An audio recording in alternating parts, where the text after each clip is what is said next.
As promised always, the answers of the last video in physics. Today we will start with acceleration. As you can see here, it says acceleration is the rate at which velocity changes over time. An object accelerates if its speed, direction, or both change. You have your formula for acceleration here, and you have the first sample problem. It says a shuttle bus slows down with an average acceleration of negative 1.8 meters over second squared. Very important fact is that remember that acceleration will always have the meters over second squared as an SI unit. How long does it take the bus to slow from 9.0 meters per second to a complete stop? Okay, this word also is very important. A complete stop means that your final acceleration would be 0. Now, if you copy all your givens, acceleration is equal to 1.8 negative meters over second squared. You also have that your final velocity, as we said, it comes to a complete stop is 0.0 meters per second. And your initial velocity is specified there as 9.0 meters per second. What am I looking for? I'm looking for my change in time, or my time interval. Now, if you have your formula, as in here, we're going to change the color. Okay, as seen here, you have your formula. Since we have a final and an initial velocity, we're going to use this part. And since we're just looking for our time interval, we're going to use this part. So our formula becomes acceleration is equal to final velocity minus initial velocity over the change in time. Now, another thing we can see is that final velocity is 0, so we can eliminate this. My formula states as acceleration is equal to negative initial velocity over the change in time. Since I'm isolating for the change in time, I just make a switch here. My formula for time now becomes the change in time is equal to negative initial velocity over the acceleration. Now we just substitute. The change in time is equal to the negative initial velocity. It said that it was 9.0 over the acceleration, negative 1.8 meters over second squared.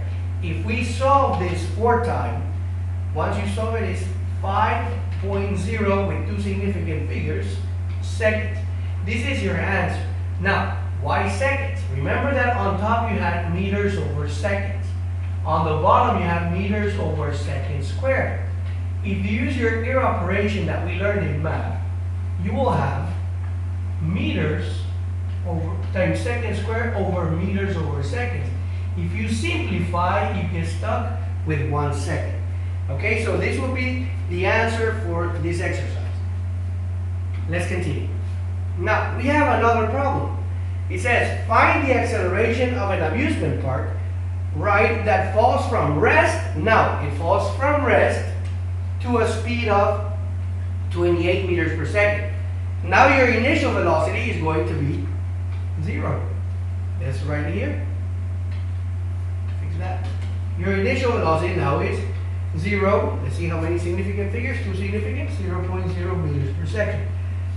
It says that your final velocity now is 28 meters per second. And here they give you time. Your change in time, or your time interval, is 3.0 seconds. What are we looking for? We're looking for the acceleration. Okay, so since we're looking for acceleration and the formula was just given us, acceleration is equal to, let's fix this, is equal to final velocity minus initial velocity over the change in time. And it says here that my initial velocity is 0. We eliminate this. My formula stays at acceleration is equal to final velocity over the change in time. If we substitute for this information now, because we have enough information, acceleration is equal to my final velocity is 28 meters per second. My time is 3.0 seconds. Remember that once you use this, it has to be meters over second squared. That's a way to check if you're doing it correct. And you make your division. 28 divided by 3.0 is 9.3 meters per second squared. Remember the two significant figures because of the rule. On the bottom, as you can see, it says acceleration has direction and magnitude. The slope and shape of the graph describe the object's motion. Before we continue, we're going to discuss this page. Okay, you have the signs of velocity and acceleration. As you can see here, when you're speeding up, when you're slowing down, when it's constant, when speeding up from rest, and when remaining at rest. Okay, it's good if you study this. And we also have some extra information here. It says, I'll move it here, motion with constant acceleration. And this part, displacement depends on acceleration, initial velocity, and time. Okay, now everything is important here, but what you have to remember for the exercises is this new formula. It says displacement with constant acceleration, which is the change in position, or the x interval is equal to 1/2 times the initial velocity plus the final velocity. Everything multiplies the change in time. With that, we're going to continue with the first exercise.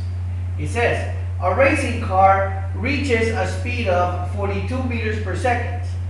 It then begins a uniform negative acceleration using its parachute and braking system and comes to rest 5.5 seconds later. Find the distance that the car travels during the braking. Okay, so for this exercise, let's find our givens. I'm going to check back to what color. I'll copy my givens. My initial velocity is given there. They tell me that it's 42 meters per second. 42 meters per second. And then it says, it begins a uniform negative acceleration using its parachute and braking system. Okay, it says that you're going to brake, you're going to stop. That means that your final velocity is 0.0 meters per second. Just fix the end there, meters per second. Then, and comes to rest 5.5 seconds later. That is your time interval. 5.5 seconds later. What are we looking for? Find the distance. We're looking for delta x, your position. Find the distance that the car travels during the braking. The formula was just delta x is equal to 1/2 the addition of the velocities times your time interval. Now, since my final velocity is 0, we don't need to use this. My formula reduces to delta x is equal to 1/2 times the initial velocity times your time interval. If we substitute this information, delta x is equal to 1/2. Your initial velocity is 42 meters per second. Your change in time is 5.5 seconds. Remember that you're going to eliminate or cancel your seconds here, so your formula will just stay with meters. If you solve this, you can use your calculator to solve it. It says that it's 115.5. Let's copy it. 115.5 meters. Now, how many significant figures do we have to use? We have to use 2. So we have to round this to 2 significant figures. That means that our answer is just 120 meters using 2 significant figures. Now, apply this equation only when the acceleration is constant. Okay, how do we know that it's constant? Because it's saying here. Okay, uniform negative acceleration. That tells me that it's a constant acceleration. With this, we're going to continue with the next exercise. It says, a driver in a car traveling at a speed of 21.8 meters per second sees a cat 101 meters away on the road. Okay, how long will it take for the car to accelerate uniformly to stop in exactly 99 meters? Okay, what are my givens? The initial velocity is 21.8. How do I know that this is my initial velocity? Because I have to stop in order not to hit the car. And it says here, okay, stop. Now, in exactly 99 meters, so that my final velocity is 0.0 meters per second. Then, what is my distance that I have to cover? I'm going to change the color here. I cannot go all this way because if I go all that way, I hit the cat. So I have to stop exactly here. So my delta x is 99 meters. Okay, there's where I want to stop. I'm looking for how long will it take. I'm looking for time. Okay, I'm looking for time. The formula was delta x is equal to 1/2 initial velocity plus final velocity times your change in time.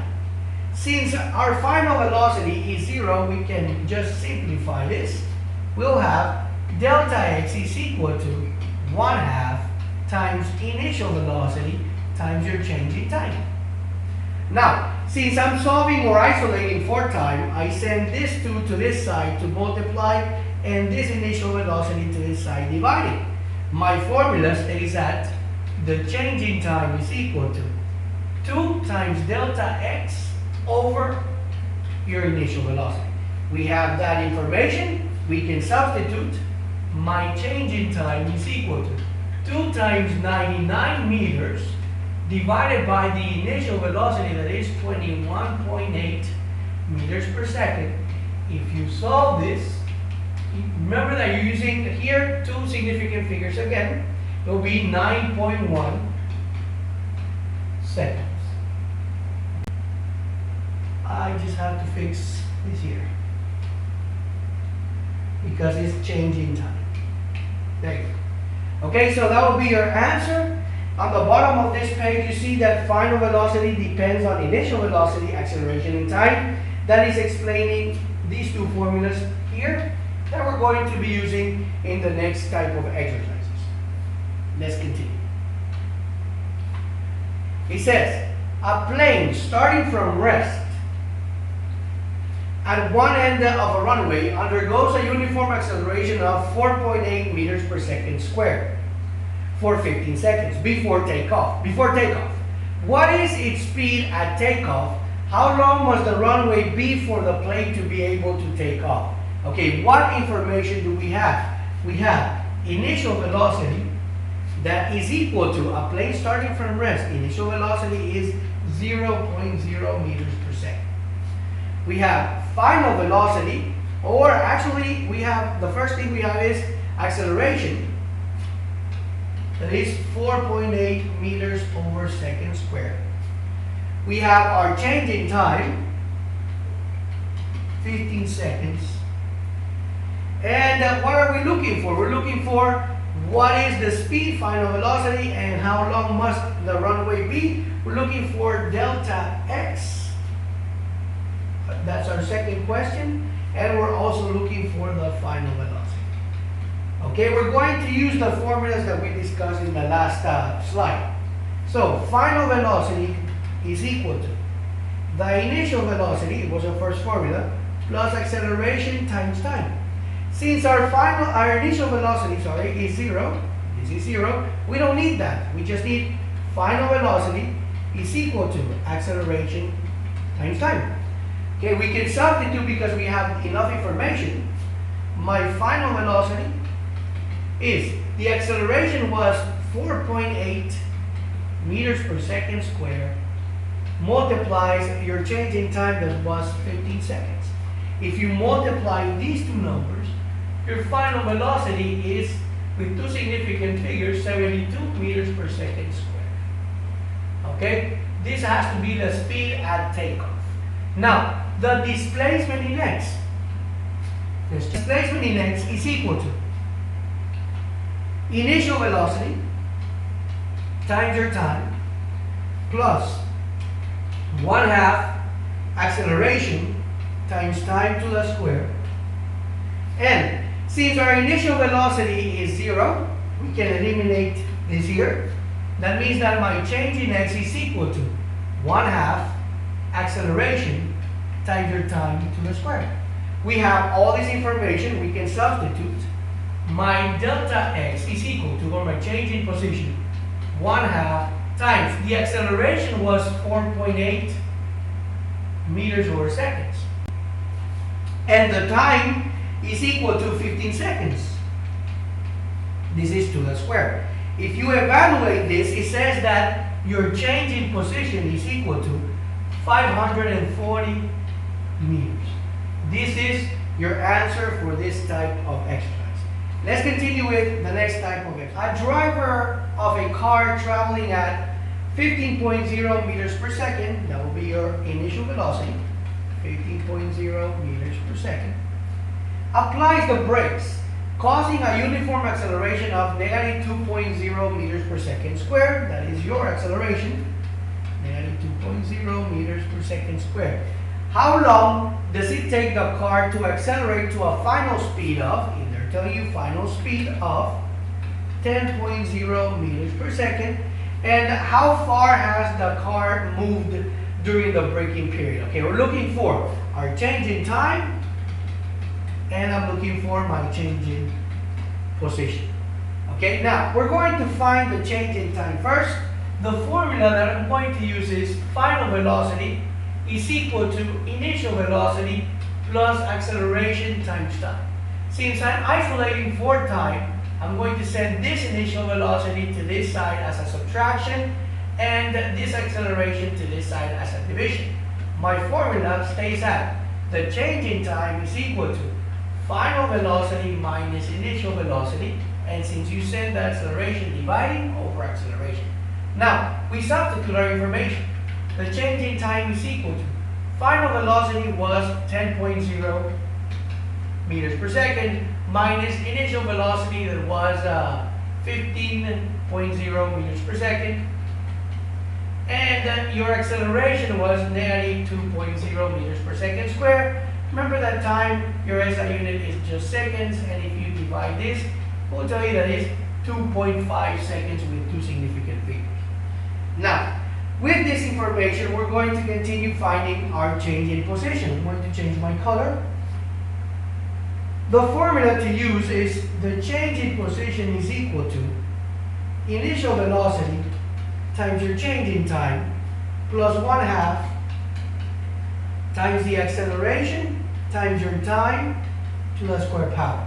Okay, that is the information that we're going to use. We have all that information. We can just substitute. My change in position is equal to 15.0, that is my initial velocity. This multiplies my time. We found the time that was 2.5 seconds. Plus 1/2. The acceleration was negative 2.0. And this multiplies our time again, that is 2.5 seconds to the square. If we evaluate this, it will tell us that its delta x is equal to 37.5 plus negative 6.25.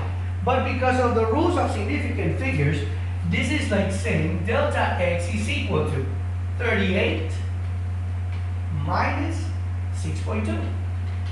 If you evaluate this information, you will have your amount in meters of 32 meters. Using the rules of significant figures, this will be 32 meters. With this, we'll continue with our next type of exercise. Okay? It says, final velocity depends on initial velocity, acceleration, and displacement. Is just explaining this formula. It says, final velocity to the square is equal to initial velocity squared plus 2 times acceleration times your displacement in x.